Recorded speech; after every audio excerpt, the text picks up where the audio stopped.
Sumakit ang tiyan, nagsuka at nakaranas ng labis na pagdurumi.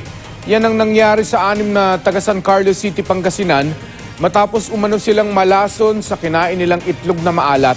Makibalita tayo kay Ian Cruz.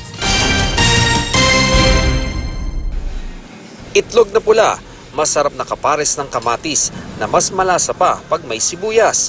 Madaling baunin sa mga outing pero payo ng mga eksperto, pag nakokontamina yan ng bakterya, delikado sa kalusugan. Gaya ng sinapit ng 6 na magkakamag-anak sa San Carlos City, Pangasinan. Isinugod sila sa Pangasinan Provincial Hospital noong nakaraang linggo nang makaranas sila ng matinding pananakit ng tiyan, pagsusuka at labis na pagdurumi matapos silang kumain ng itlog na maalat. Kala mo, mamatay ka na kasi tuloy-tuloy yung pagsusuka.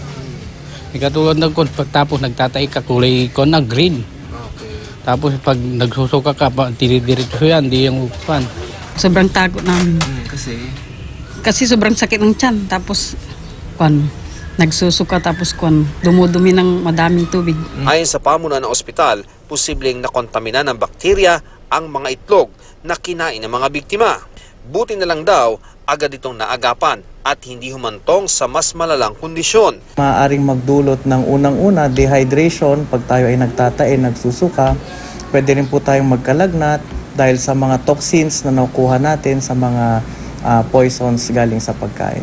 Sa datos ng PPH, umabot na sa 8 ang naitalang biktima ng food poisoning na na-admit sa ospital ngayong 2019. Madaling makontamina ng bakterya ang mga pagkain ngayong mainit ang panahon, kaya't may payo ang mga otoridad. Ang unang-una dyan is yung pag-prepare ng ating pagkain. Panatilin nating malinis ang ating kamay, malinis ang paglalagyan ng ating mga pagkain, lalong-lalo na sa storage. Kalinisan ng susi para iwas food poisoning. Ayon sa World Health Organization, dapat tiyaking sariwa at malinis ang bibilhing pagkain. Malinis din dapat ang kusina at mga kagamitan sa pagluluto, gayon din ang mismong nagluluto at naghahanda ng pagkain. Ian Cruz, GMA News.